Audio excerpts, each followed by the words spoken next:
먼저 말씀 보겠습니다. 마가복음 6장 34절, 마가복음 6장 34절, 마가복음 6장 34절.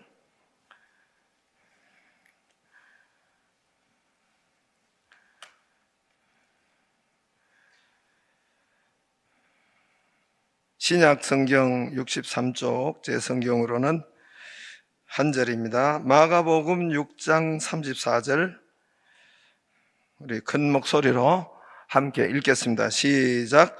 예수께서 나오사 큰 무리를 보시고 그 목자 없는 양 같음으로 인하여 불쌍히 여기사 이에 여러 가지로 가르치시더라. 아멘. 우리 먼저 지난 시간에 지난 주일에 교사 우리 또 세미나를 듣고 우리 선생님들이 각오와 다짐을 동영상에 담았어요.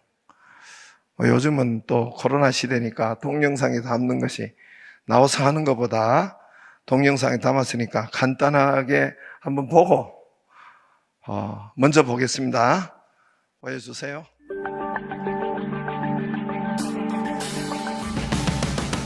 나는 말씀을 심어주는 교사가, 아이들을 더욱더 사랑하는 선생님이, 아이들을 위해 기도하는 교사가, 삶으로 보여주는 교사가, 예수님의 피가 흘러들어가게 하는 교사가, 아이들의 마음을 잘 살피고 필요를 채워주는 교사가, 예수님의 사랑을 전하는 교사가, 리더처럼 이끌어주는 교사가, 치유하는 교사가, 선한 영향력을 끼치는 교사가, 살리는 교사가, 삶으로 살아내는 교사가, 사랑을 전하는 교사가, 따뜻한 위로를 건네는 교사가, 아이들을 위해 기도하는 교사가, 편안한 교사가 되겠습니다.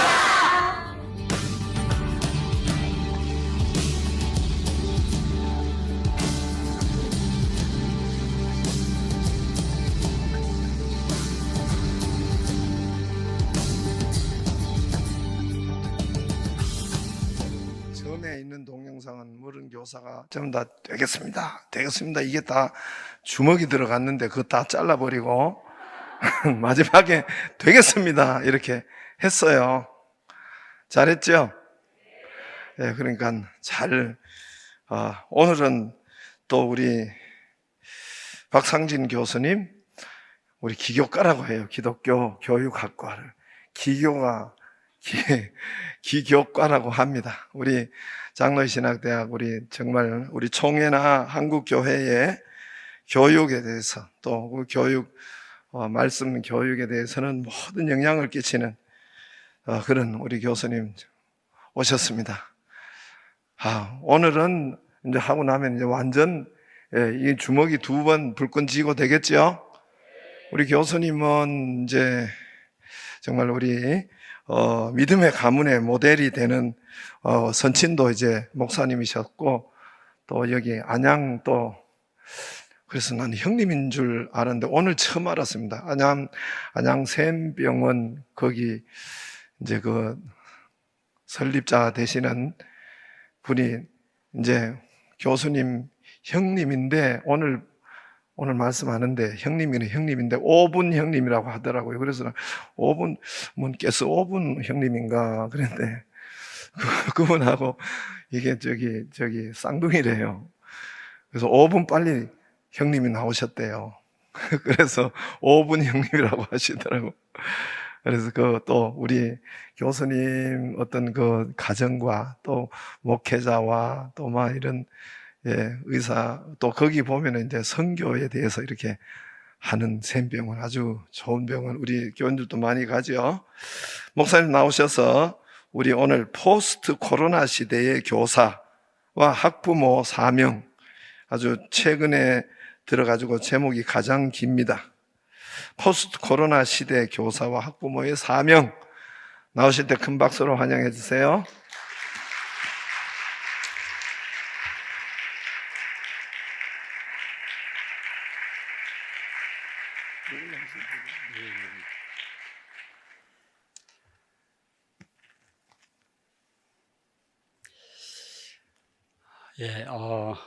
우리 좋은 교회에 와서 너무나 기쁘고요. 또 이렇게 목사님 또 말씀 나누면서 제가 그전부터 소문은 들었거든요. 아주 이렇게 다음 세대 목회를 너무나 잘하고 계시고, 또 특별히 그 키즈스쿨 414 그 메타인지를 또 잘 접목해가지고 하는 교회로서 알고 있습니다. 오늘 이렇게 특별히 교회학교 교사 선생님들 또 우리 학부모님들 함께 같이 말씀을 나누게 돼서 기쁩니다. 오늘 오면서 그런 생각이 들었어요. 이 코로나 때문에 너무 지쳐있는 우리 선생님들 먼저 좀 위로를 하면 좋겠다, 그런 생각이 들었습니다. 뭐 제가 뭘 선물을 사와가지고 드려야 되는데 그러지는 못하고 우리 옆에 분들에게 이렇게 좀 인사를 하면 좋겠어요. 정말 놀라운 일을 하고 계십니다. 네. 어떤 위로보다도 우리를 소생케 하는 게 뭐냐 하면은 내가 하는 일의 가치를 깨닫는 겁니다. 정말이에요. 여러분이 하고 있는 일이 얼마나 귀한지를 깨달으면은 다시 힘을 낼 수가 있어요. 아마도 여러분들 가운데에는 한 해가 또 무겁게 다가오는 분들이 계실지 모르겠습니다. 야, 이 교사를 또 어떻게 하는가? 코로나 때문에 너무 지치고 그야말로 번아웃된 그런 그 상황 속에서라고 할지라도 내가 하는 일의 가치, 사명을 깨닫고 다시금 소생함을 얻을 수 있기를 간절히 바랍니다. 오늘 세미나라고 해가지고 제가 지금 뭐 PPT하고 준비를 했는데요. 그냥 PPT 없이 하는 것도 좋을 것 같습니다. 예. 그래서 마가복음 6장 34절을 기초로 해서 정말 제가 평소에 우리 좋은 교회 교사들에게 또 학부모들에게 드리고 싶었던 말씀을 같이 나누도록 하겠습니다. 우리 교회학교 교사가 암송해야 될 성경 귀절 10귀절을 꼽는다면은 그 가운데 빼놓을 수 없는 귀절이 마가복음 6장 34절입니다. 그러니까 오늘 이걸 암송을 하셔야 돼요. 여러분들 뭐 이미 암송을 잘 하시는 교인들 또 교사들이라고 생각을 합니다만은 예수께서 나오사 큰 무리를 보시고 그 목자 없는 양 같음으로 인하여 불쌍히 여기사 이에 여러 가지로 가르치시더라. 다 외우셨습니까? 우리 같이 한번 이렇게 외우는 마음으로, 보시더라도 한번 외우는 마음으로 마가복음 6장 34절을 다시 한번 읽겠습니다. 예수께서 나오사 큰 무리를 보시고 그 목자 없는 양 같음으로 인하여 불쌍히 여기사 이에 여러 가지로 가르치시더라. 아멘. 여기에 이 예수님의 가르침이 나오지 않습니까? 예수께서 가르치셨는데 예수님의 가르침은 도대체 당시에 다른 랍비들하고 어떤 차이가 있었는가? 여러분, 예수님 당시에도 서기관이 있었잖아요. 바리새인이 있었잖아요. 율법사들이 있었잖아요. 근데 그런 랍비들은 무기력했어요. 근데 어떻게 예수님의 가르침은 그렇게 능력이 있었는가?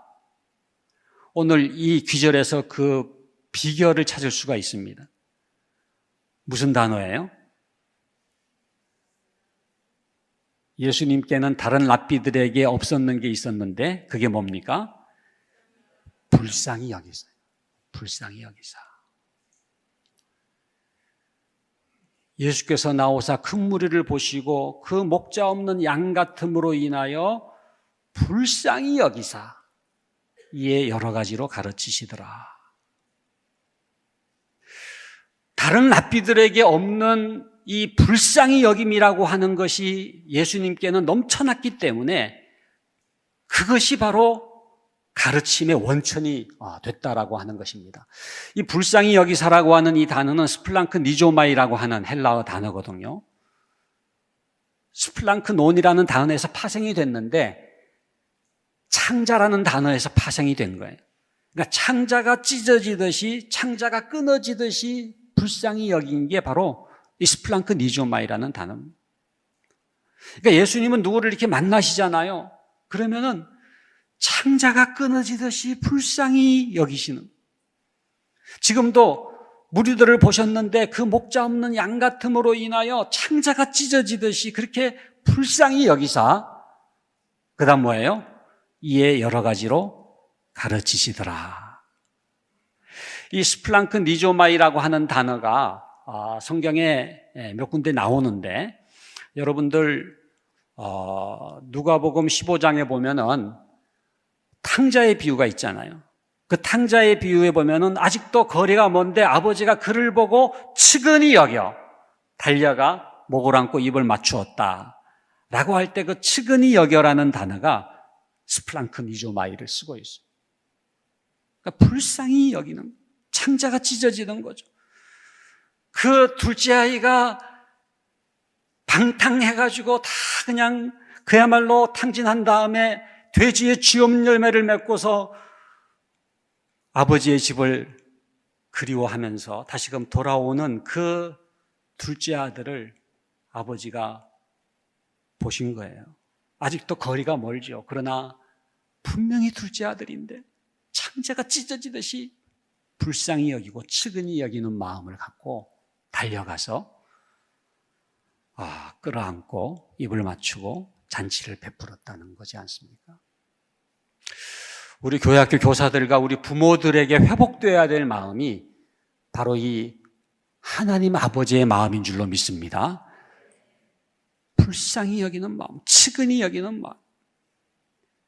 이번 한 해를 시작하면서 우리 교회학교 아이들, 우리의 자녀들, 우리의 다음 세대에 대해서 정말로 이런 스플랑크 니조마이의 이런 불쌍히 여기는 마음으로 함께 할 수 있기를 간절히 바랍니다. 그 다음에 여러분들 선한 사마리안 비유를 아시잖아요. 거기에 보면은 강도 만난 자, 그야말로 거반 죽게 된 자를 사마리아 사람이 보고서 불쌍히 여겼다 그랬어요. 그러니까 제사장과 레위인도 봤잖아요. 그러나 제사장과 레위인은 그냥 지나갔어요. 불쌍히 여겼다는 표현이 없어요. 그러나 사마리아 사람은 불쌍히 여겨 가까이 가서 기름과 포도주를 그 상처에 붓고 싸매고 주막까지 데려가서 그 사람에 대한 사랑을 베푼 사건을 우리가 생각할 때 불쌍히 여김이야말로 사람을 치유하고 변화시키는 능력의 열쇠가 되는구나. 사실 인간적으로 보면은 제사장이 또 레위인이 그 강도 만난 자를 고치고 치유하고 변화를 일으켜야 되는데 그야말로 상종조차 하지 않는 그 사마리아 사람이 어떻게 그런 변화의 주인공이 되었는가? 바로 이 불쌍히 여기사 라고 하는 것입니다. 그래서 저는 우리 교회학교 교사들이 뭐 잘 가르치고 많이 가르치고 뭐 또 노하우가 있고 다 중요합니다만은 정말로 교회학교 아이들을 향한 불쌍히 여김이 회복돼야 되겠다. 창자가 찢어지듯이 불쌍히 여길 때 그 아이를 변화시키는 능력이 나타나게 되는 것이죠. 그 코로나 때문에 제가 혹시 뭐 시간이 되면은 통계도 좀 보여드리도록 하겠습니다만은 엄청나게 힘들었잖아요. 지금도 뭐 계속되고 있지 않습니까? 지금 오미크론 때문에 또 얼마나 지금 우리가 위기를 느끼고 있습니까? 그래서 뭐 사회적 거리두기를 할 수밖에 없었고 심지어는 학교를 보냈는데 집으로 돌려보내고 뭐 학원에서도 집으로 돌려보내고 교회 학교에 보냈지만 부모 품으로 돌려보내면서 깨닫게 되는 게 있어요.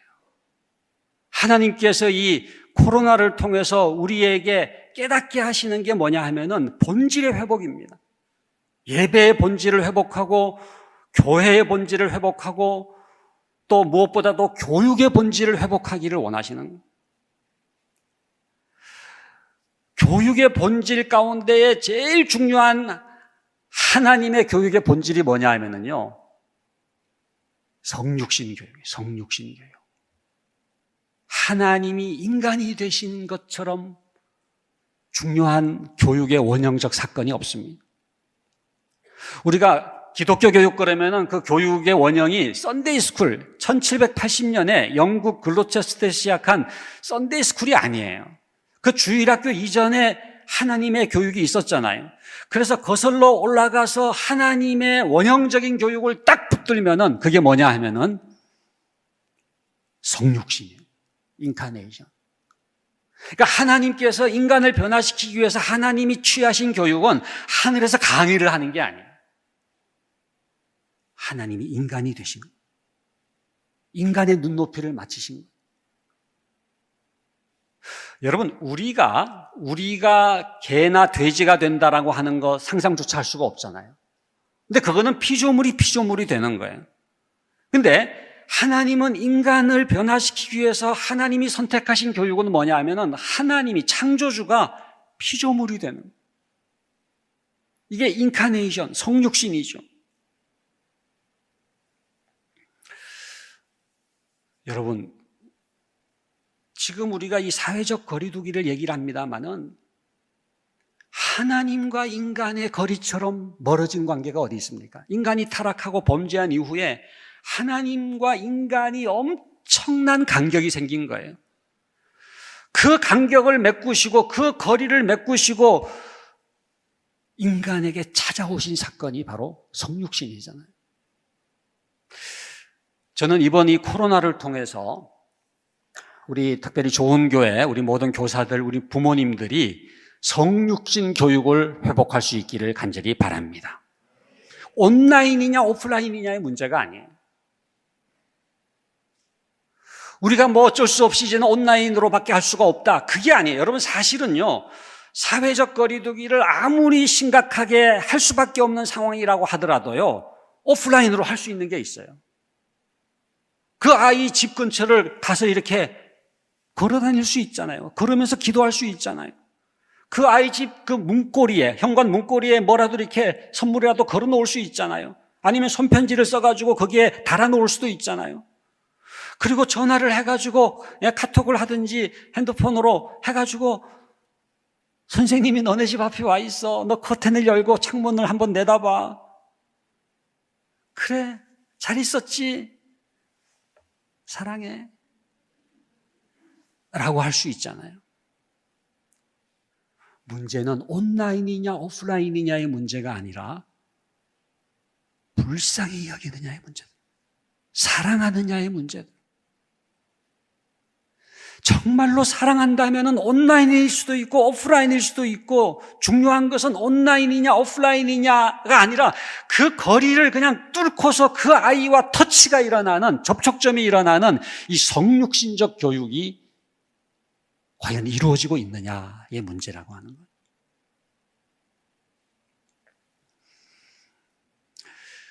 많은 우리 목사님들도 또 우리 기독교 교육학을 하는 우리 교수들도 우리 뭐 장신대도 마찬가지죠. 온라인이냐 오프라인이냐가 너무나 중요한 이제 이슈가 됐는데, 그러나 여러분, 하나님이 어떻게 인간이 되실 수가 있었습니까? 요한복음 3장 16절, 하나님이 세상을 이처럼 사랑하사 독생자를 주셨으니 이는 저를 믿는 자마다 멸망치 않고 영생을 얻게 하려 하심이니라. 여러분, 그 성육신의 원동력이 뭐예요? 성육신 할 수 있었던 그 원천이 뭡니까? 하나님이 세상을 이처럼 사랑하사.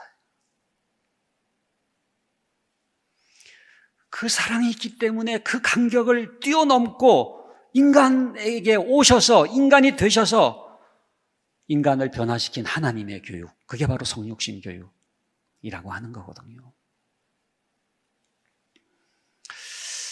여러분, 교육이야말로 타문화권 선교입니다.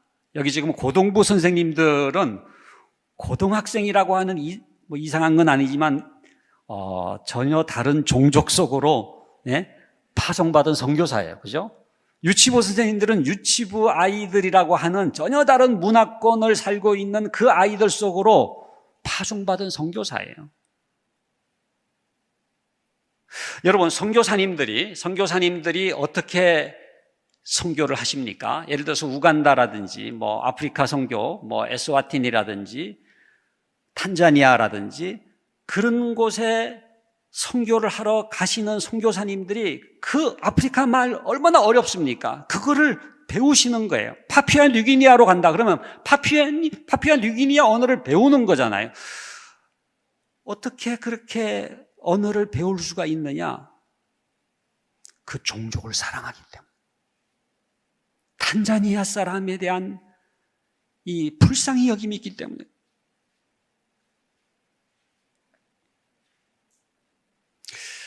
좀 이렇게 나이가 드신 선생님들은 뭐 줌을 한다라든지 뭐 유튜브를 한다라든지 이 온라인이 너무 어렵다고 얘기를 하는데요. 그게 지금의 아이들의 일종의 언어라고 생각을 하시고 내가 이 아이를 정말로 사랑한다면은 그 언어를 배우는 거예요. 그래서 오프라인이냐 온라인이냐의 문제가 아니라 정말로 나에게 불쌍히 여김이 있는가? 우리가 줌으로 아이를 만난다고 할지라도 여기 지금 태블릿 PC를 사용하든지 노트북을 사용하든지 그럼 여기에 액정 화면을 뚫고서 들어가는 거예요. 정말로 사랑한다면은 그 줌을 화면을 보면서도 눈물을 흘리면서 잘 있었니? 선생님이 너를 사랑해. 제가 처음에 이제 코로나가 이제 시작되고서 신학교에서 이게 줌으로 이제 수업을 해야 되는데, 야, 정말 이게 온라인으로 신학 수업이 되겠는가? 그냥 뭐 지식만 전달하면 되는 게 아니라 이게 영적인 거죠. 영적인 터치가 있어야 되잖아요. 되더라고요. 물론 부족함도 있지만은 그러나 중요한 거는 불쌍히 여김이 있고 사랑이 있다면은요. 뚫고 들어가는 거예요. 제가 이거를 자꾸 이게 안수 기도를 했다는 거 아닙니까? 노트북을 잡고. 그리고 어떤 점에서는 이렇게 더 또 좋은 점도 있더라고요. 이렇게 도망 못 가고 이게 딱 있으니까 집중적으로 이렇게 사랑하면 되잖아요. 그러면서 눈물이 이 화면에 떨어질 때에 제가 된다 깨달았어요. 그리고 그 화면 속에 있는 그 아이의 눈에도 눈물이 글썽거리는 것을 보면서 야, 중요한 거는 온라인이냐 오프라인이냐가 아니라 정말로 사랑하느냐의 문제고 불쌍히 여기느냐의 문제구나. 오늘 말씀에도 보니까는 예수께서 나오사 큰 무리를 보시고 그 목자 없는 양 같음으로 인하여 불쌍히 여기사 그 다음 뭐예요? 이에 여러 가지로 가르치시더라. 한번 따라 하시기 바랍니다. 불쌍히 여기사 이에. 예. 불쌍히 여기셨더라라고 끝나는 법이 없어요. 정말로 불쌍히 여겼다면은 그 다음에 이해가 따라 나오는. 그러니까 여러분들이 이해가 따라 나오지 않고 여러 가지로 가르친다는 게 따라 나오지 않는다면은 내가 잘 못 가르치느냐의 문제가 아니라 불쌍히 여김이 있느냐의 문제를 확인할 필요가 있다. 내가 정말로 사랑하느냐의 문제를 확인할 필요가 있다는 거예요.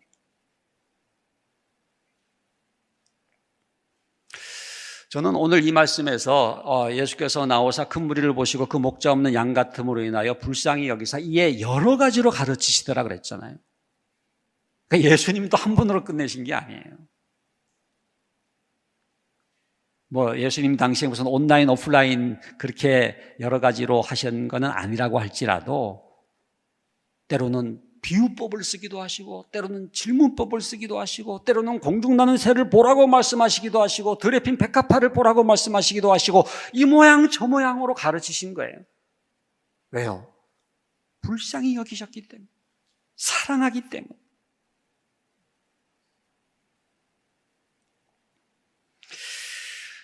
그래서 그 내용이 지금 이제 이 PPT에 나와 있는데 또 준비를 했으니까 같이 좀 보도록 하겠습니다.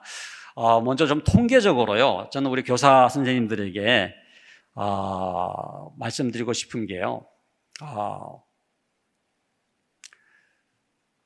코로나 이전부터 한국교회 다음 세대는 위기였습니다. 그죠? 교회학교 위기를 얘기하잖아요. 이게 지금 도표 보시면은 우리 교단 지금 교회 학교 학생 수 추이가 나오는데 바로 작년 우리 총회 교세 통계표를 가지고 분석을 한 거니까 굉장히 아주 신선한 통계가 되겠습니다만 엄청나게 줄었어요. 여러분들 여기 보시면은 여러분들 부서를 한번 보세요. 그러면은 영아부, 유아부, 유치부 다 줄었는데 유년부가 지금 5만 8천 명에서 3만 8천 명으로 줄었잖아요. 소년부가 제일 많이 줄었어요. 8만 3천 명에서 4만 7천 명으로 줄었어요. 그러니까 왜 소년부가 줄었는지를 분석을 해보니까요, 5, 6학년이 제일 많이 감소를 하는데 그 이유가 뭐냐 하면은 학업 문제에 대해서 위기감을 갖는 거예요. 부모들도 마찬가지고 아이도 마찬가지고. 그래서 그때부터 시작해서 중학교 때 쫙 빠지는 겁니다. 그래서 10년 사이에 어느 정도 감소했는지를 이 평균을 내보면 유년부가 33.7, 초등부가 36.6, 소년부가 43.0%잖아요. 43%. 여러분, 10년 사이에 40% 이상이 감소했다고 하는 건요, 이거는 통계적으로 소멸 가능성을 얘기할 수가 있어요. 이대로 가다가는 정말 사라질지 모른다. 만약 여러분 기업을 하는 분들은 아실 거예요. 매출이 이렇게 떨어졌다? 그거는 안 되는 거예요. 빨리 접어야 돼요, 그거는. 그 정도로 이거는 절망적인 통계거든요. 초등학교를 평균을 내보면은 38.3%가 감소를 했습니다. 중고등부가 10년 사이에 39.1%가 감소를 했어요. 물론 이제 학령 인구 감소, 저출산 때문에 학령 인구가 감소했기 때문에 감소했을 것이다 생각을 합니다만은 학령 인구 여러분 통계 보세요. 어느 정도 줄었습니까? 줄긴 줄었죠. 초등학생이 310만 명에서 270만 명으로 줄었어요. 12.7% 감소했어요. 그러니까 학령 인구 감소보다도 훨씬 더 가파르게 지금 교회 학교 학생 수가 감소하고 있어요. 물론 좋은 교회는 예외입니다만은 전체 우리 지금 우리 교단의 한국교회 평균을 얘기를 하는 겁니다. 그러니까 학령 인구 감소보다도 약 3배 정도 더 감소하고 있어요. 교회 학교 학생 수가.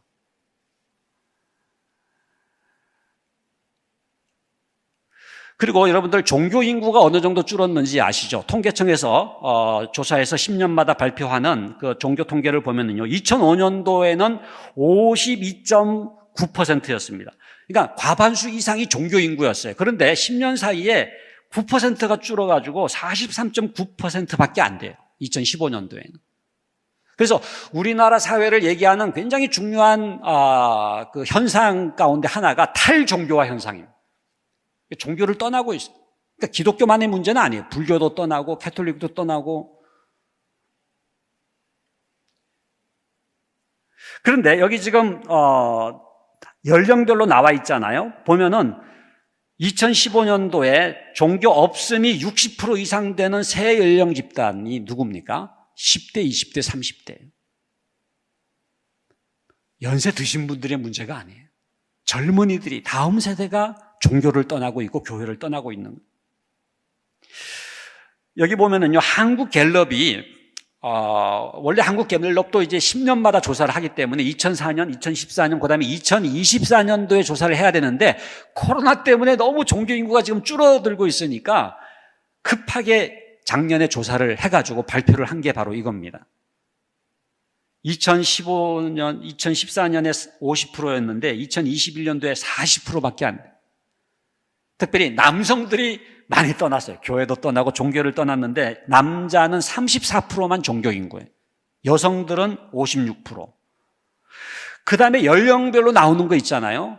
여러분, 조사한 제일 어린 집단이 10대, 20대인데 22%밖에 안 돼요. 종교 인구가.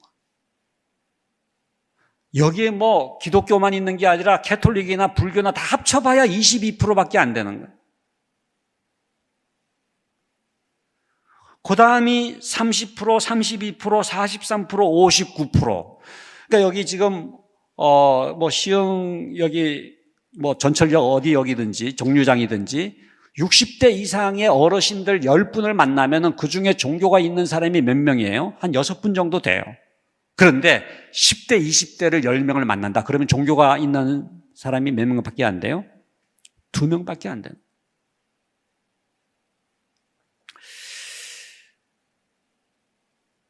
이러한 그 위기적인 상황 가운데 이제 코로나를 맞이해서 지금 뭐 예배를 그냥 온라인으로 또 오프라인 온라인 병행을 하고, 근데 여기 보면 아예 예배를 못 드린 그런 경우들이 지금 13.4%는 아예 예배를 못 드렸다고. 온라인 오프라인 어떤 형태로든지 예배를 못 드린 교회들이 지금 많이 있어요. 거기에다가 공각 공부는 뭐 더 심각하죠.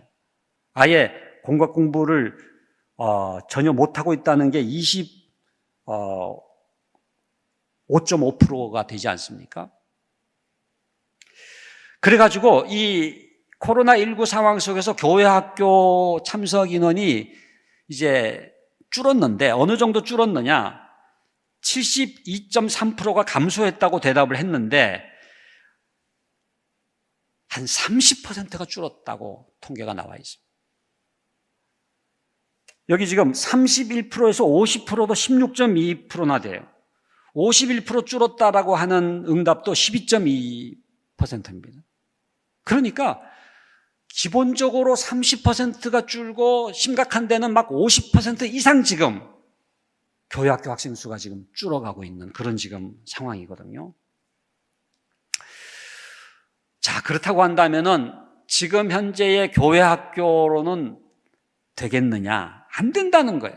여기 지금 보시면은 90.4%가 교회학교 교육 구조는 변화돼야 된다. 여기 지금 우리 교단 전체 지금 설문조사로 총회교육자원부하고 목회데이터 연구소가 같이 지금 조사한 거거든요.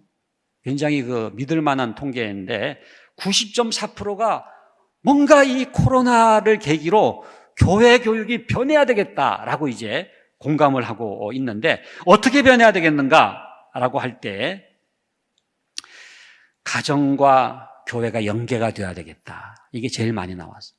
가정과 교회가 연계가 돼야 되겠다. 그 다음에 보시면은 여기도 교회 학교를 교회 가정 연계 구조로 변화시키는 게 제일 많았어요. 하나만 더 보면은 교회에서는 어떻게 준비를 해야 될 것인가? 부모들을 교육을 시켜야 돼요. 그러니까 코로나를 통해서 부모와 가정의 중요성을 새삼스럽게 깨닫게 된 거예요.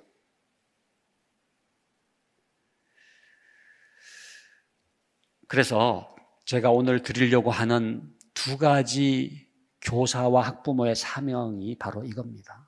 첫 번째가 성육신 교육이고 두 번째가 신명기 6장 7절의 말씀처럼 부모가 다시금 깨어나야 되겠다. 가정과 우리 교회 학교가 연결돼야 되겠다.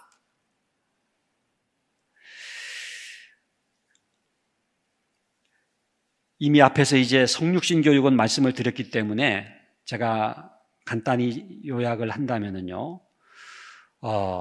이 커뮤니케이션이 역사적으로 5단계로 나눌 수가 있습니다. 맨 처음에는 이 소위 구전 커뮤니케이션이 있어요.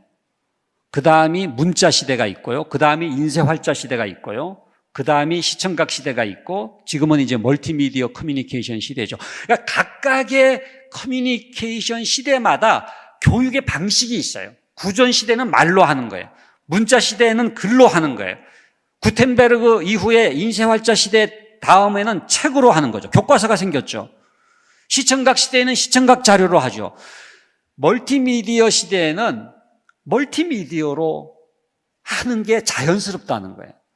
그러니까 우리가 4차 산업혁명 뭐 AI 시대 얘기합니다만 이 코로나 때문에 사실은 이게 앞당겨서 경험을 하고 있잖아요. 앞으로는 아마 계속해서 이 온라인 쪽이 중요할 거예요. 우리가 오프라인을 해야 되지만 온라인을 무시할 수가 없는 이유가 뭐 메타버스도 마찬가지고 점점 이제는 이 커뮤니케이션 자체가 멀티미디어 커뮤니케이션, 소위 그 디지털 커뮤니케이션이 되는 거거든요. 그래서 이 각각의 시대마다 이 교육의 방식이 있는데 지금의 아이들은 돈 탭스콧이 쓴 책이 디지털 원주민이라는 책이 있잖아요. 그러니까 지금의 여러분들이 가르치는 그 교회 학교 아이들은 태어날 때부터 스마트폰을 장난감 삼아서 그 문화 속에서 살기 때문에 우리가 뭐 디지털 기기를 활용할 줄 알지만 굉장히 다르다는 거예요. 여러분들이 미국에 가면은요, 여러분들이 영어를 좀 하시더라도 이렇게 이민을 간 거하고 원주민이 다르잖아요. 영어 원어민이 다르잖아요. 영어 원어민은 그게 그냥 삶이 된 거고 우리는 이렇게 번역을 해가지고 영어를 사용을 하는 거잖아요. 그렇다고 한다면 그 아이들에게 터치가 되기 위해서는 그 아이들의 언어를 배워야 된다는 거예요. 그래서 소통을 해야 되는 거죠. 저는 제가 제일 도움을 받은 거는 사실은 제가 기독교 교육학자지만은 문화인류학입니다. 문화인류학.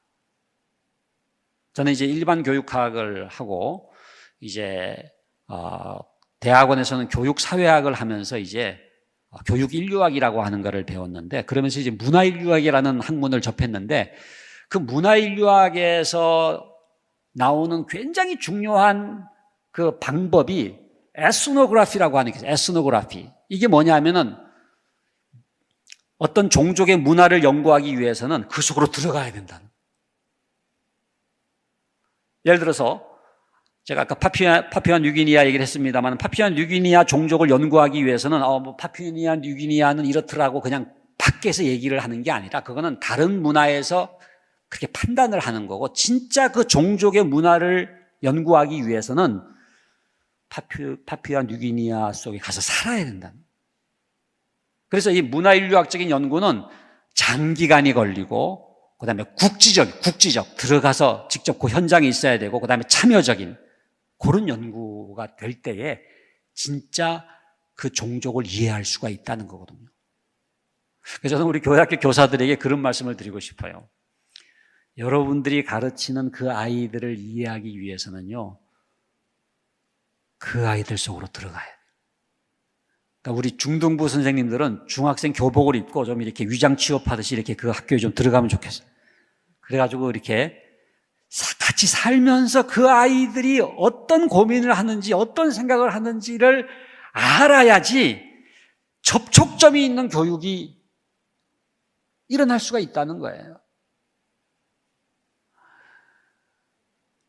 뭐 그렇게 위장 잠입을 못한다고 할지라도 24시간 르뽀 정도는 하시면 좋겠어요. 정말로 그 아이들이 어떻게 하루를 살아가고 있는지를 내가 경험을 하는 거예요. 여러분, 여러분이 생각하는 예배와 교회학교 아이가 생각하는 예배가 다릅니다. 그러니까 그 아이들이 무슨 생각으로 예배당에 와가지고 앉아있고 무슨 생각을 하면서 돌아가는지는 우리가 생각하는 거하고 다를 수가 있다는 거예요. 그렇기 때문에 정말로 그 아이들을 이해하기 위해서는 그 아이들의 언어를 배워야 되고 그 아이들 속으로 들어가야 되고 성육신해야 되고 그래서 그 아이들과 터치가 돼야지 거기서부터 변화가 일어날 수가 있는 거거든요. 그래서 제가 아까 말씀드린 것처럼 이 성경 귀절 마가복음 6장 30절 이게 다 이제 외우셨죠? 우리 한번 이제는 성경책을 보지 않고 또 이 화면을 보지 않고 한번 같이 한번 암송을 해보겠습니다. 예수께서 나오사 큰 무리를 보시고 그 목자 없는 양 같음으로 인하여 불쌍히 여기사 이에 여러 가지로 가르치시더라. 저는 이 말씀을 딱 보면서 이거구나. 포스트 코로나 시대의 교사와 우리 학부모가 어떻게 가르쳐야 될 것인가? 여러 가지로 가르쳐야 되는데 어떻게 여러 가지로 가르칠 수 있었는가? 불쌍히 여기셨기 때문에.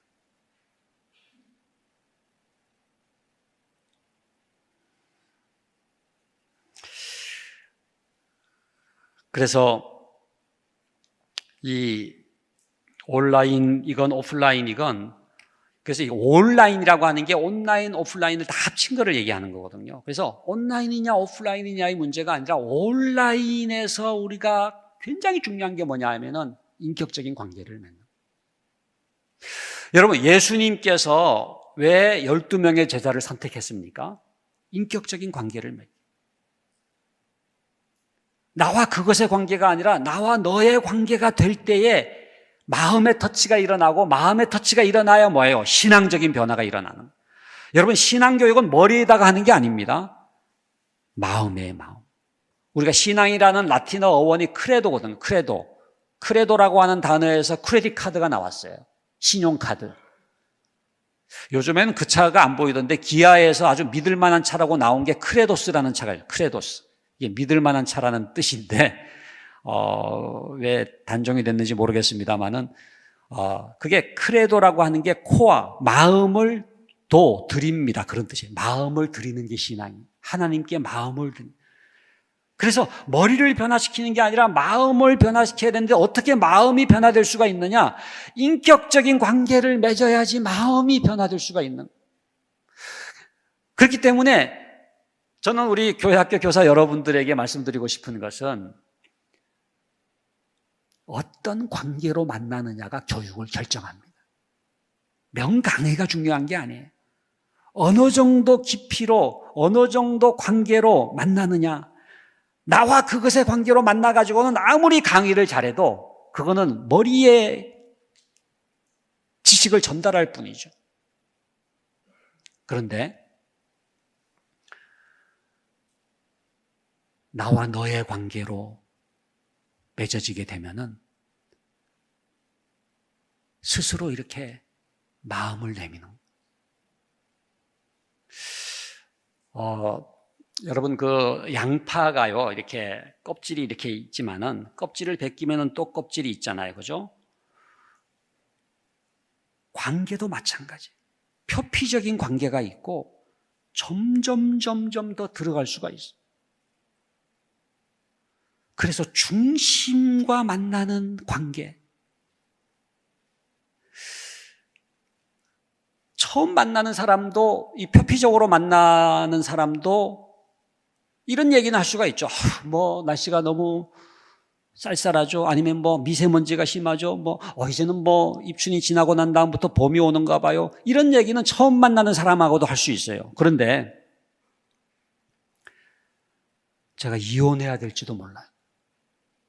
아니면 제가 자살하려고 그래요. 라고 하는 얘기는 아무하고나 할 수가 없죠. 왜냐하면 그거는 내면의 문제이기 때문에. 예수님이 사마리아 수가성 여인을 만났을 때 물 좀 달라 하시니 그러면서 어떻게 했습니까? 점점 내면으로 들어가서 내 남편을 데려오라 그랬어요. 제가 남편이 없나이다. 네가 남편이 5이 있었으나 지금 남편도 내 남편이 아니니 내 말이 옳도다. 그 여인의 껍질이 아니라 그 중심을 터치를 하면서 생명적 변화를 일으킵니다. 제자들은 구경했죠. 어떻게 그런 여자하고 상종할 수가 있습니까?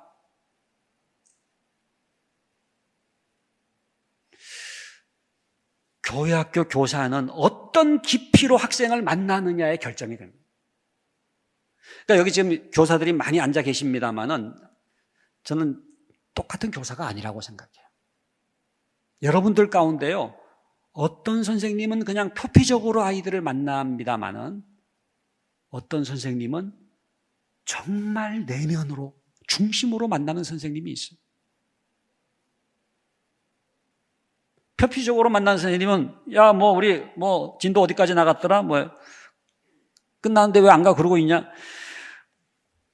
그 아이를 미워하는 건 아니지만 그냥 내가 공과책을 가르치는 것, 그런 식으로 만나는 거는 이 인포메이션을 그저 주고받는 표피적인 만남에 불과해요.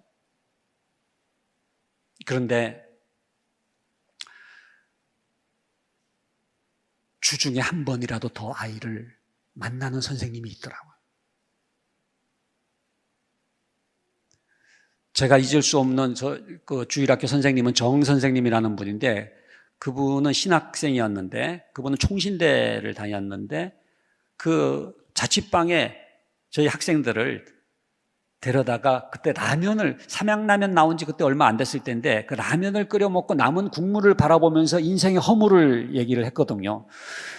그래서 무슨 뭐 성경 공부를 한 것도 아닌데 그렇게 주중에 한 번 그 선생님 집에서 자취방에서 같이 라면을 끓여 먹으니까요, 이게 인격적인 관계가 되더라고요. 그러니까 주일날 여전히 비스듬히 이렇게 앉아있죠. 그런데 아이들이 이렇게 마음을 내면, 그러면은 명강의가 필요한 게 아니라 성경을 읽기만 해도 돼요. 옥토에 뿌린 씨앗이 되는 거예요.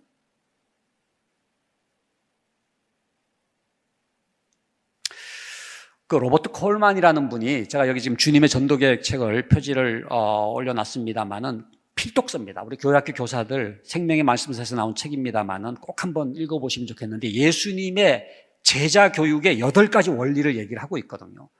그 중에 첫 번째 원리가 선택의 원리입니다.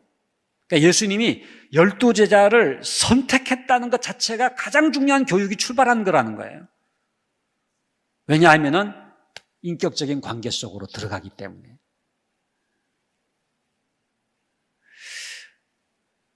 그러니까 예수님이 왜 12제자를 선택하셨느냐라고 하는 건요, 집중적으로 사랑하기 위해서입니다. 여러분, 돋보기로 햇빛을 모아보신 적 있죠? 이렇게 돋보기로 햇빛을 모으면은요, 처음에는 힘을건 하잖아요. 근데 초점을 잘 맞추면은 점이 되잖아요. 그럼 어떻게 돼요? 시커멓게 타들어가다가 불이 붙어요. 어떻게 우리 아이에게 영적 조화를 일으키느냐. 저는 이게 교회학교 교사의 가장 큰 숙제라고 생각합니다. 그냥 교회학교 교사를 1년 동안 하는 게 문제가 아니라 어떻게 하면 이 아이의 영혼을 변화시키느냐, 이거잖아요. 어떻게 이 아이의 영혼에 영적 조화를 일으키고 은사에 불을 붙일 수가 있느냐. 집중적인 사랑. 여러분, 우리가 가지고 있는 사랑이 이렇게 제한돼 있잖아요. 사랑이 크신 분이 있어요. 뭐 테레사 수녀라든지 뭐 손양원 목사님 같은 분들은 뭐 사랑 자체가 크신 것 같은데, 우리가 가지고 있는 이 제한된 사랑을 어떻게 사용해야 되느냐 하면은 이걸 모아야 돼요. 모아가지고 어떻게 해야 돼요? 집중적으로 사랑할 때에 불이 붙어요. 초점을 맞춰야 돼요. 그러니까 기독교 교회에서 제일 중요한 건 포커싱입니다. 그러니까 예수님이 수많은 무리들이 있었지만 12명의 제자를 선택한 것은 초점을 맞추신 것이고, 집중적으로 사랑하신 것이고, 포커싱을 하신 것이고, 점화가 일어나는, 스파크가 일어나는 거예요.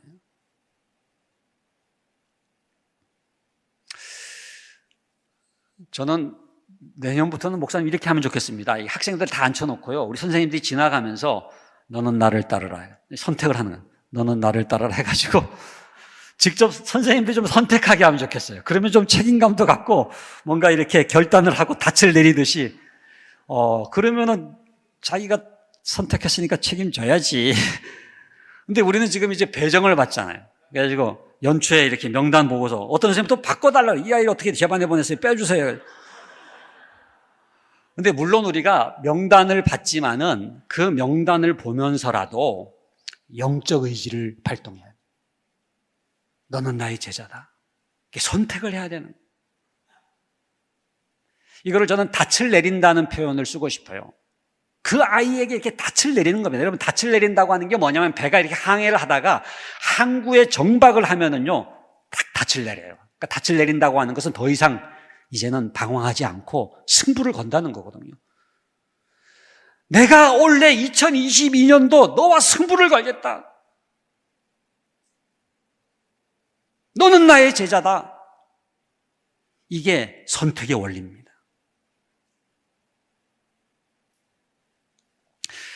제가 주일학교 교사를 처음 했을 때 기라삼 같은 선배 교사들, 또 저의 은사도 계속 교회학교 교사를 하고 있었는데, 제가 교회학교 교사를 고등학교 졸업했다고 이제 맡게 되면서 저희 반에 속해 있는 아이들한테 너무 미안하더라. 이 아이가 저 기라상 같은 저 선생님을 만났더라면은 얼마나 좋을까. 근데 나에게 이렇게 배정이 돼가지고 내가 이 아이를 맡았다는 게 이 아이에게 도움이 안 되면 어떡하나라고 하는 걱정과 염려가 생기면서 제가 이런 기도를 드렸어요. 하나님, 이 아이가 저를 만난 것이 축복이 되게 하여 주시옵소서. 이 아이가 다른 교사가 아니라 나를 만난 것이 이 아이의 삶에 있어서 잊을 수 없는 터닝 포인트가 되게 하여 주시옵소서. 우리가 요즘에 공정 얘기 많이 하는데 여러분, 그 아이들이 진짜 괜찮은 선생님을 만날 수도 있는데 여러분을 만나가지고 만약에 제대로 변화가 되지 못한다면 그건 공정하지 못한 것 아닙니까?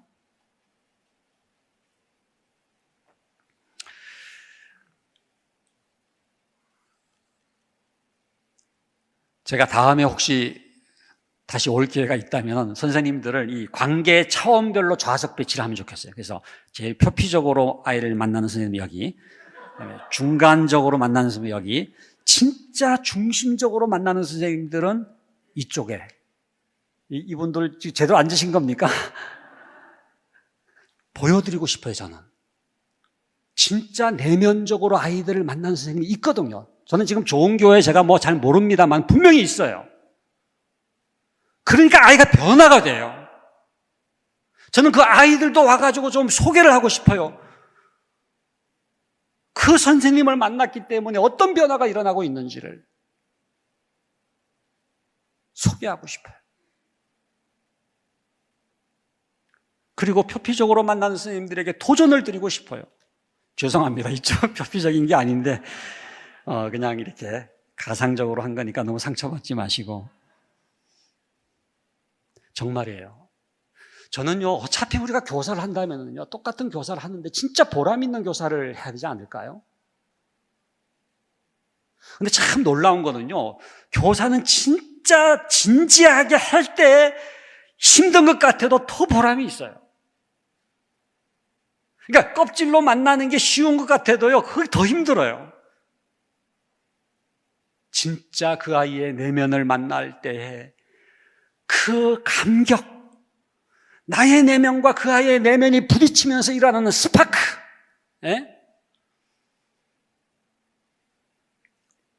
그 환희와 그 감격으로 여러분들을 초대하고 싶습니다. 그러기 위해서 그 선택의 원리와 이어서 나오는 게 동거의 원리라는, 여기 지금 8가지 원리가 나오잖아요. 선택, 동거, 헌신, 그 다음에 뭐예요? 모범, 부녀, 위임, 감독, 재생산. 하나하나가 다 중요한데, 두 번째 이 동거의 원리가 뭐냐면 함께 있는 게 중요하다는 거예요. 그러니까 함께 있는 시간에 비례한다는 거예요. 저는 이 키즈스쿨, 여기 414 이 수업 끝나면 다 여기 와가지고, 같이 또 뭐 이렇게 교회 안에 이게 같이 있는다는 게 너무 중요한 거예요. 예수님이 왜 한솥밥을 지어 드시고 그 12제자와 3년의 그 공생애를 말이죠, 함께 있었습니까? 함께 있을 때에 지금 이 인격적 관계가 맺어지게 되는 거예요. 기독교교는 왕도가 없습니다. 함께 있는 시간에 비례하는 거예요.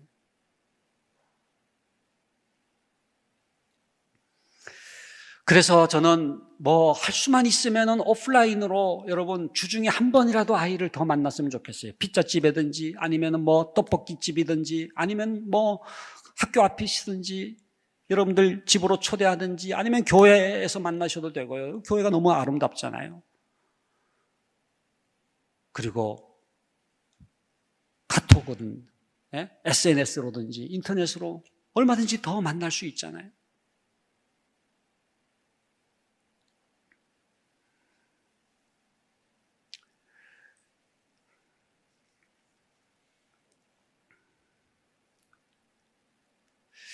자, 그러면은 이제 두 번째 이 코로나로 인해서 우리가 깨닫게 되는 하나님의 교육의 본질 회복이 뭐냐 하면은, 첫 번째가 성육신 교육이라고 그랬죠. 두 번째가 부모가 깨어나는. 교회학교 교사가 중요한데 교회학교 교사는요, 부모와 만나야 돼요. 정말로 그 아이의 신앙 교육의 주체는요, 사실은 부모입니다. 여기 지금 신명기 6장 7절이 나오잖아요. 우리 쉐마의 말씀이라고 신명기 6장 4절로 9절을 같이 한번 읽어보겠는데, 여기 보면은 빨간색으로 너라고 되어 있는 게 이제 부모입니다. 부모, 그죠? 그러니까 하나님께서 이스라엘 부모에게 주신 말씀일 뿐만 아니라 오늘날 우리 부모에게, 저와 여러분들에게 주신 말씀이고요. 혹시 결혼하지 않은 우리 교회학교 교사들도 영적인 부모니까, 고린도전서 4장 15절 말씀처럼 그리스도 안에서 1만 스승이 있으나 아버지는 많지 아니하니 내가 그리스도 예수 안에서 복음으로써 너희를 낳았음이니라. 거기 이제 그 두 가지 모델이 나오네요. 스승 모델이 나오고 아비 모델이 나오는데 사도 바울은 스승이 아니라는 거예요. 일반 스승이 기독교 교육이 아니라는 거예요. 부모가 돼요. 영적 부모가 돼야 된다는 거죠. 그래서 한번 이름을 넣어서 같이 한번 천천히 읽겠습니다. 그러니까 자기 이름을 넣어요. 저 같으면 이제 상진이는 마음을 다하고 뜻을 다하고 힘을 다하여 상진. 그러니까 여러분이 상진이 그러면 안 돼요. 여러분들이 여러분의 이름을 넣어가지고 천천히 한번 읽겠습니다. 이스라엘아 들으라. 우리 하나님 여호와는 오직 유일한 여호와이시니 상진이는 마음을 다하고 뜻을 다하고 힘을 다하여 상진이 하나님 여호와를 사랑하라. 오늘 내가 상진이에게 명하는 이 말씀을 상진이는 마음에 새기고 상진이의 자녀에게 부지런히 가르치며 집에 앉았을 때이든지 길을 갈 때이든지 누워있을 때이든지 일어날 때이든지 이 말씀을 강론할 것이며 상진이는 또 그것을 상진이의 손목에 메어 기호를 삼으며 상진이의 미간에 붙여 표로 삼고 또 상진의 집 문설주와 바깥문에 기록할지니라. 아멘. 여기에 특별히 7절 내 자녀에게 부지런히 가르치며. 이게 하나님의 교육 디자인입니다. 모든 자녀는 하나님의 자녀이기 때문에 사실은 하나님이 키우셔야 돼요. 근데 부모를 세우셔가지고 하나님의 자녀를 이렇게 청지기직으로 맡기신 거예요. 그러니까 우리는 사실은 소유권자가 아니라 뭐다? 청지기예요. 청지기의 사명은 뭐예요? 주인의 뜻대로 해야 되는 거예요. 그러니까 내 욕망대로 자녀를 키우면 되는 게 아니에요.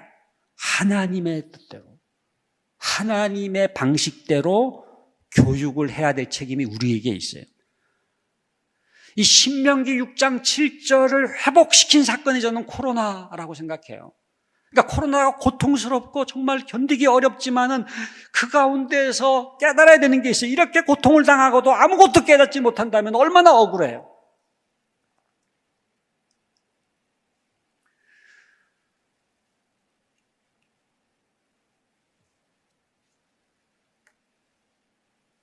제가 경기도에 삽니다만은 여러분들도 경기도에 사시는 분들이 많겠지만은 이런 문자가 왔어요. 이게 이제 긴급 재난 문자로 이거 직접 받은 겁니다. 그래가지고 제가 이 스마트폰처럼 지금 표시를 했습니다만은 여기 뭐라고 돼 있느냐 하면은 경기도청 긴급 재난 문자 모임 예배를 통한 코로나19 감염 사례가 있사오니 모두의 안전을 위해 가정 예배를 당부드립니다.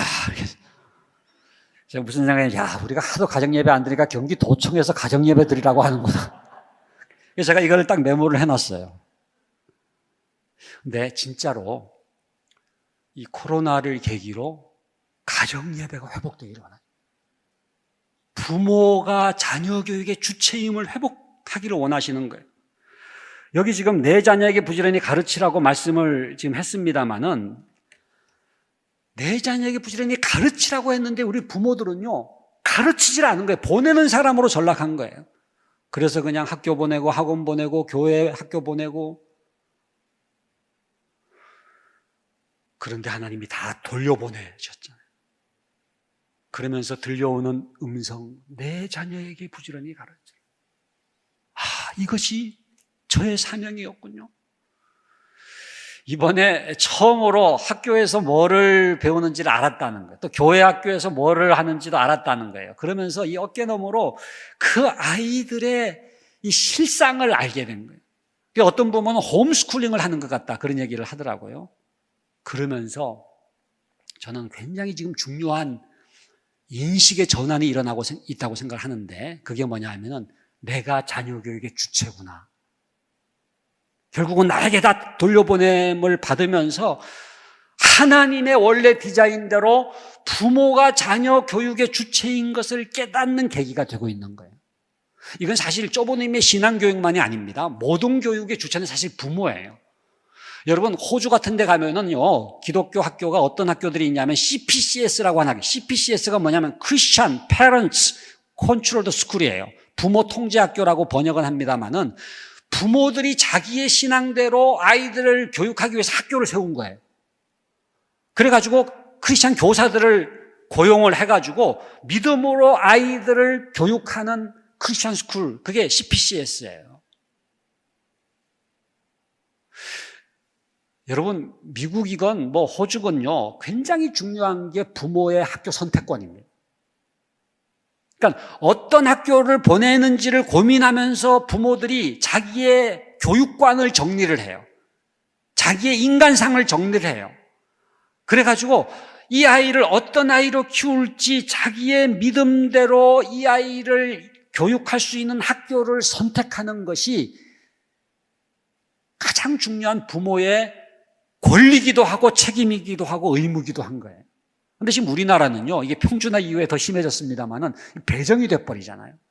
그러니까 부모들이요, 자녀 교육을 고민할 시간 자체가 없어요. 사실은 기본적으로 자녀가 생기면은요, 삼손의 아버지 마노아처럼 주여 이 아이를 어떻게 기르리까 기도하면서 인간상이 있어야 돼요. 이런 아이로 길러야 되겠습니다. 하나님, 이런 아이로 기르기를 원하시는 것이죠. 라고 하는 인간상이 있어야 되고, 기본적인 커리큘럼이 부모에게 있어요. 그래서 그 교육을 가장 잘 시켜주는 학교를 선택을 하는 거죠. 저는 이 부모 학교 선택권 운동은 지금 우리나라에서 새롭게 일어나야 된다고 봅니다. 지금 기독교 대안학교들이 많이 늘어나는 이유도요, 결국은 부모가 자녀 교육을 책임지고 부모가 학교를 선택을 해야 되겠다고 하는 운동이거든요. 그래서 이 부모들이 우리 좋은 교회에서도 이미 좋은 교회는 이 부모 교육을 중요하게 생각하시고 지금 사역을 감당을 하고 있습니다만은, 저는 최근에 그래서 이 책을 썼습니다만, 이 유바디 교육 목회라고 하는 책을 썼는데, 이 유바디라고 하는 게 뭐냐면은 유니게와 바울이 디모데를 양육한 것처럼 부모와 교회학교 교사가 함께 다음 세대를 세우자. 이름 예쁘지 않아요, 유바디? 근데 여러분들이 중요합니다만, 교회학교 교사가 중요합니다만, 여기 지금 부모님들도 오셨잖아요. 여러분이 주체입니다. 교회학교 교사는 사실 여러분을 도와주는 분이에요. 그래서 제가 이 책에서 소개하고 있는 건 아예 그 교구 편성을요, 교구 편성을 부모 발달 단계별로 해가지고 영유아 유치부 자녀를 둔 부모를 아예 1교구로 하고, 그 다음에 초등학생 자녀를 둔 부모를 아예 2교구로 하고, 중고등학생 자녀를 둔 부모를 아예 3교구로 해가지고 아예 교구 자체를 부모 교육을 중심으로 했으면 좋겠다. 지금 몇몇 교회가 이렇게 지금 하고 있습니다만, 이렇게 하니까 어떤 지금 놀라운 일들이 생기느냐 하면, 옛날에는 그냥 아동부 여름 성경 학교였거든요. 교회 학교 행사였는데 교회 학교 행사가 아니라 2교구 행사가 돼요. 2교구 행사. 사실은 부모가 이 아이를 신앙적으로 양육해야 되는데 그걸 교회 학교가 대신 해주니까 이 부모들이 자원봉사도 하고 간식도 준비하고 준비 기도회도 같이 참석하고 해가지고 인원도 훨씬 늘었어요. 그리고 거기서 배운 내용을 그대로 가정하고 연결을 시킬 수가 있잖아요. 대신방도 그냥 부모님만 있을 때 그냥 목사님하고 그냥 신방 전도사님이 가시는 게 대신방이 아니고, 아이들까지 다 있을 때 우리 교회학교 교역자하고 교사들까지 같이 가서 그 가정 전체를 신방하는 게 대신방이죠.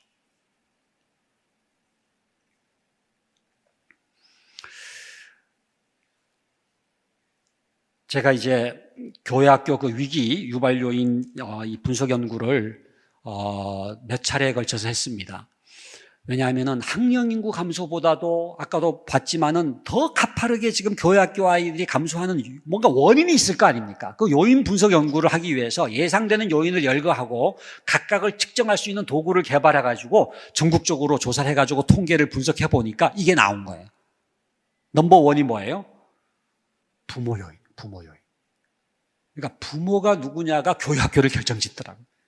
교회학교 교사가 결정짓는 게 아니더라고요. 그러니까 교회학교 교사도 중요한데 네 번째 교사 요인이 있잖아요. 두 번째가 학업입니다. 학업. 그러니까 첫 번째하고 두 번째를 합쳐서 설명하면 부모의 자녀 학업관이 교회학교를 결정짓니다.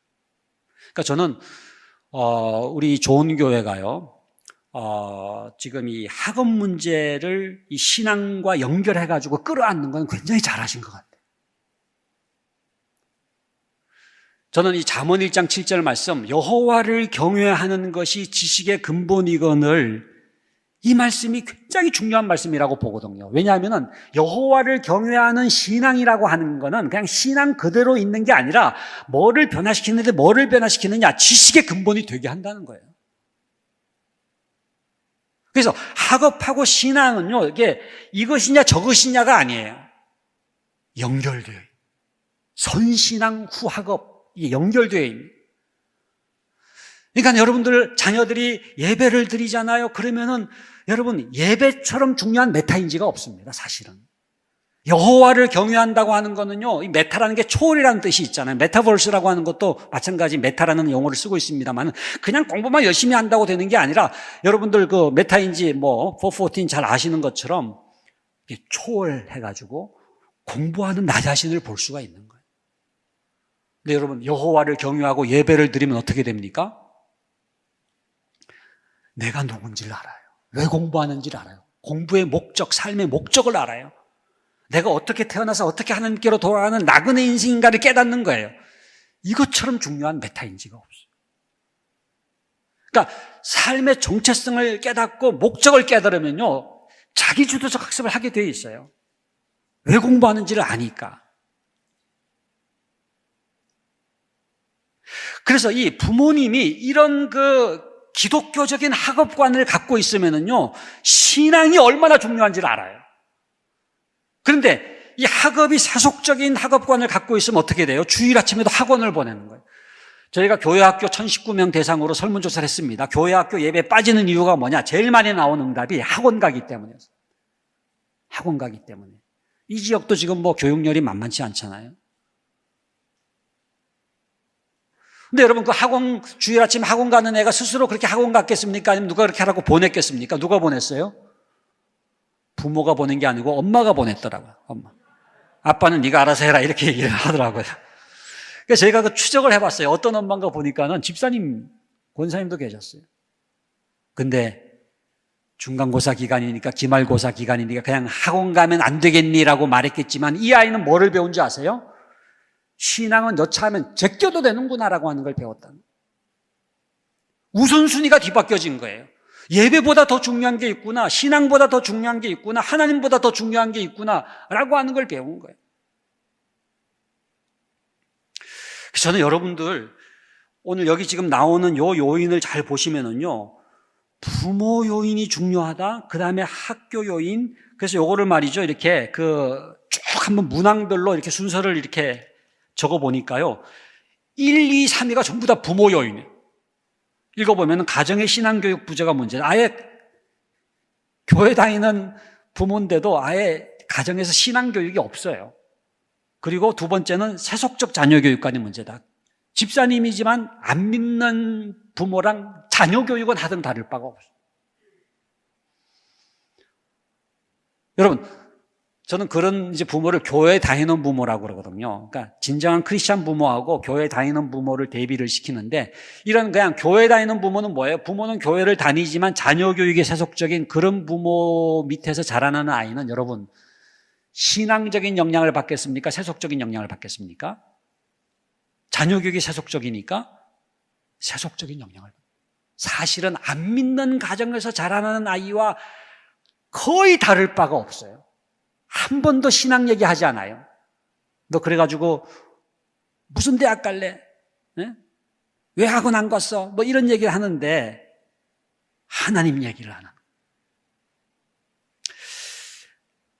그 다음에요, 학교 요인이 지금 6번, 8번, 10번이 있잖아요. 그러니까 저는 10가지만, 우리 좋은 교회가요, 10가지만 해결되면 다음 세대 문제는 해결될 거라고 봐요. 여기 지금 이제 교사와도 관련되는 게 학생들과 인격적인 만남이 없다가 5번째 있잖아요. 그 다음에 또 학생들과 함께 있는 시간이 부족하다, 교사의 사명감이 부족하다, 포함해가지고 이 10가지를 해결을 했으면 좋겠어요. 그러기 위해서 굉장히 중요한 이 도표가 있는데요, 요겁니다. 신앙과 태도와 학업이 이렇게 연결되어 있는데 너무나 많은 부모들이 학업만 붙들고 있는 어리석은 일입니다. 학업이 물론 중요하죠. 근데 학업보다 더 중요한 게 태도고 태도보다 더 중요한 게 신앙이에요. 이게 연결되어 있는.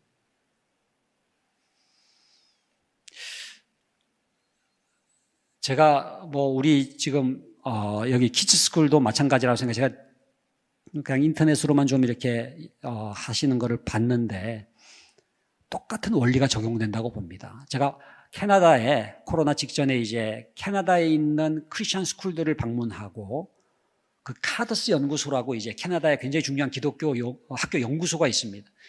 거기서 무슨 연구를 하느냐 하면은 크리스천 스쿨이나 캐톨릭 학교가 왜 공립학교보다 학업 성취가 뛰어난지를 연구를 하는 거예요. 사실 이게 기독교 학교가요, 이 일반 학교보다 이게 학업 성취가 뛰어나거든요. 이거예요. 이게 있더라고요. 그러니까 선생님이 신앙이 있으니까 아이들을 사랑하고 또 성실하고 또 아이들을 집중적으로 교육을 하니까 학업의 변화가 생기는 거예요. 아이들도 마찬가지. 신앙이 있으니까 왜 공부하는지를 알고 집중할 수가 있으니까 태도가 달라지니까 학업의 변화가 생기는 거예요. 이게 메타인지를 설명하는 것도 바로 이거거든요.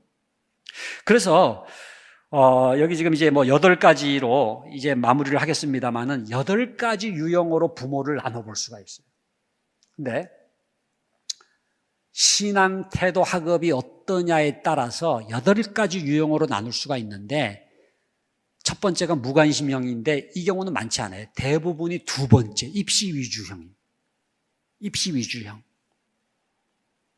그러니까 학업이 중요한 나머지 신앙과 태도를 버렸어요.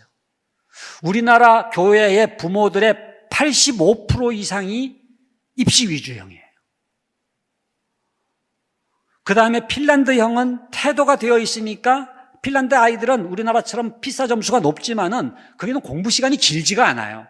근데 공부를 좋아하니까 학업 성취가 뛰어난 거예요. 열린 대한교육형은 태도만을 강조하는 것이고 그렇다고 신앙만 강조하는 게 좋은 게 아니고 그건 신비주의형이에요. 여러분, 하나님이 반지성주의자가 아닙니다. 하나님이 천지를 창조하셨잖아요. 아이들이 배우는 교과목이라고 하는 거는요, 우리가 일반 계시라는 말로도 씁니다만은 국어, 영어, 수학, 과학, 예술, 이 모든 게 뭐예요? 하나님의 피조세계를 배우는 거예요. 그러니까 하나님을 아는 아이가 하나님의 창조세계, 피조세계를 가장 잘 알 수가 있어요. 여호와를 경외하는 것이 지식의 근본인 이유가 있어요. 왜? Knowing God, 하나님을 알 때에 하나님의 창조세계를 가장 잘 알 수 있기 때문에 연결되어 있거든요. 그게 마지막 성경적 교육형, 이게 신앙과 태도와 학업이 이렇게 연결된 거거든요. 그래서 이 부모가 이 교회, 가정, 학교가 연결되는 그 한복판에 있습니다.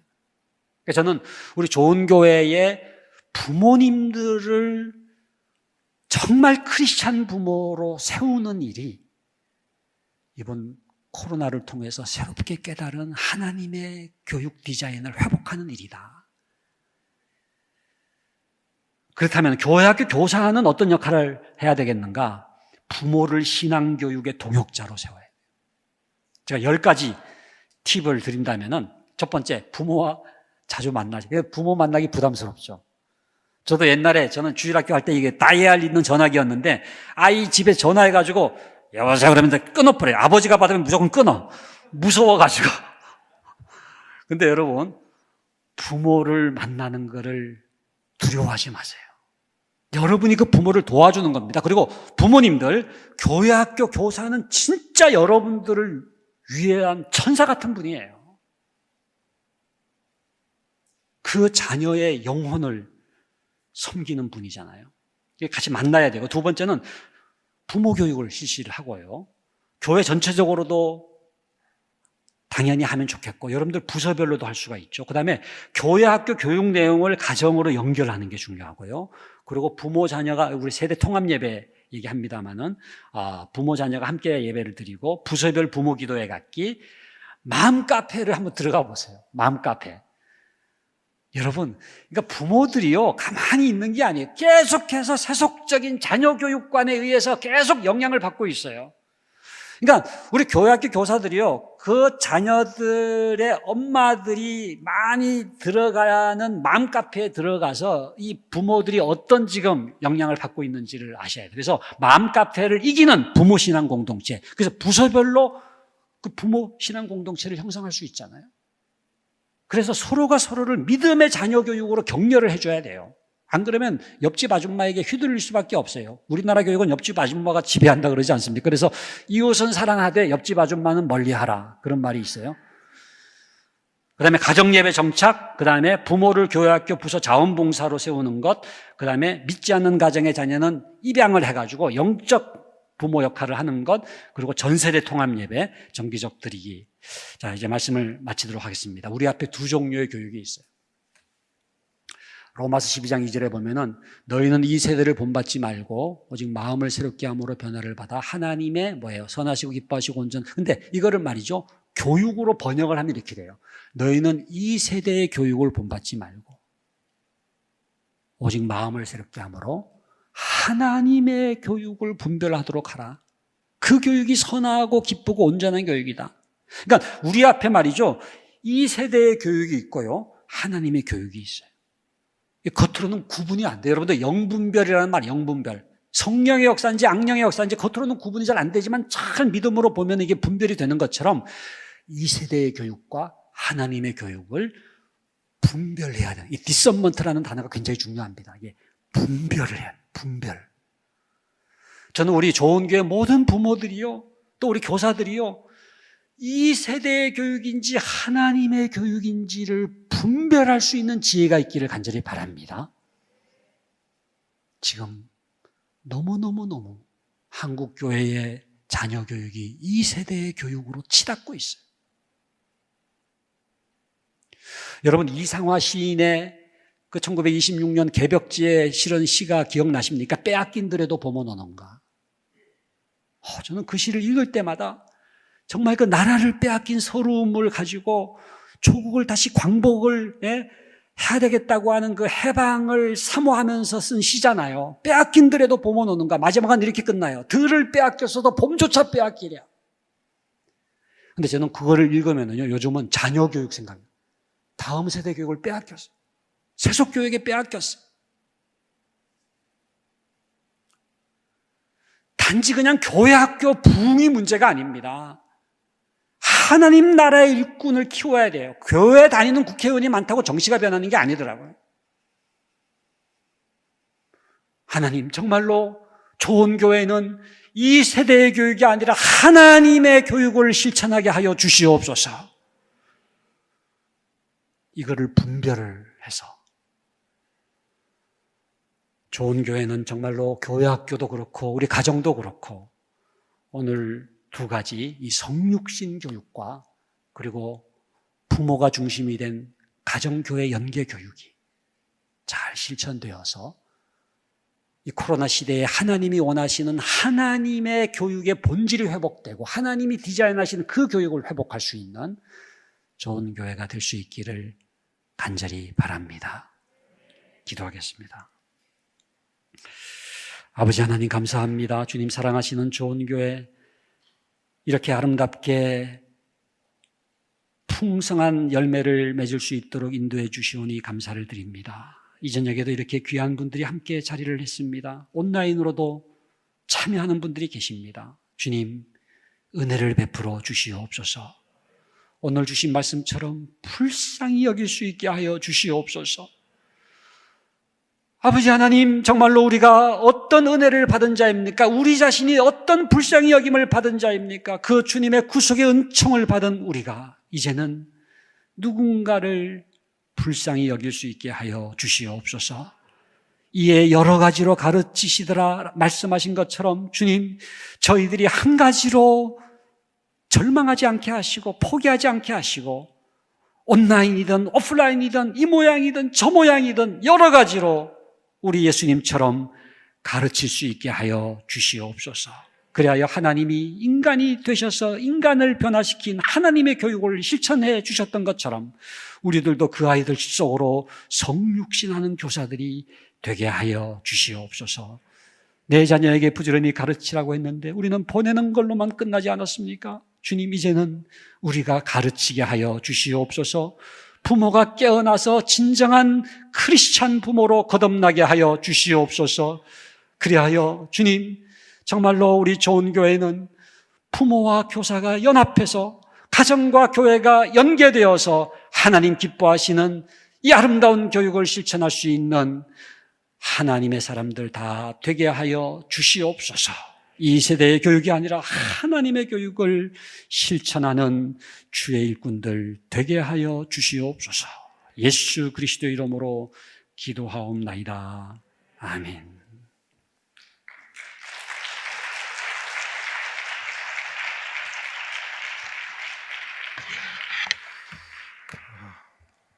말씀 감사합니다. 많은 은혜 받았죠?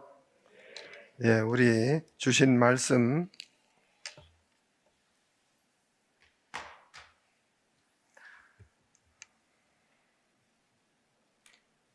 우리 함께 같이 잠깐 기도하고 우리 교수님께 다시 한번 박수해 주세요. 감사합니다.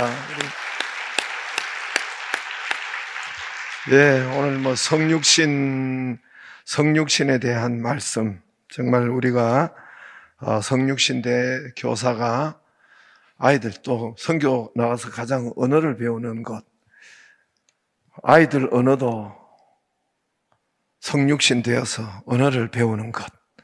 할렐루야. 또 부모 교육, 우리 교수님 우리 414 포포틴이라고 하셨는데, 여러분 포포틴 414를 잘 나고 하도 414를 해가지고 포포틴이라고 하니까 뭔 말인지 또 저 외계인 말로 들으셨나요? 우리 교회에 어린이 선교원과 또 414가 너무너무 중요한 게 있는데 우리 부모들이 모르고 다른 데를 하는 것이 참 가슴에 참 아려요. 답답하고 가슴에 아리고. 그러면 아이들이 힘들어하면은 안 하는 겁니까? 아이들이 힘들어하면은 그럼 아이들의 말을 들어야 돼요. 부모가 아이들이 힘들어하면은 거기에서 아이들 말을 듣더라고 보니까 부모가 여기서 기도하고 했는데, 우리 아들이 미국의 학교에 다 연결이 됐는데 안 가려고 1년을 버티더라고요. 제가 아들의 말을 들어야 됩니까? 아들의 말을 들어서 안 보냈다면은 그 아들이 지금 못하겠어요. 부모들이 아들이 메타인지 못한다고 도저히 안 된다 기도해서 거기 안 치고 하도록 해야지. 아이들이 못하겠다고 안 한다고 하면 안 합니까? 굉장히 우리가 지금 교회에서 414 생활관과 어린이집에 굉장한 지금 중요한 그 아이들의 저거를 하고 있기 때문에 여러분 거기에서 부모들은 정말 목숨을 걸고 오늘 교수님 말씀 들으니까 너무너무 우리가 지금 중요한 것을 하고 있음에도 불구하고 모르고 있는 분들이 너무너무 많은데, 오늘 같이 기도해서 여러분 자녀도 기도해서 아이가 메타인지 힘들어 못하겠다. 그게 왜 힘듭니까? 머리가 원래 IQ는 타고나지만은 메타인지는 자기의 반복으로 할 수 있는 것인데 함께 하기를 바라고 여러분 기도해 주시고, 우리 교회 학교 또 메타인지 또 잘 할 수 있도록 여러분 기도해 주시기를 바랍니다. 함께 잠깐 우리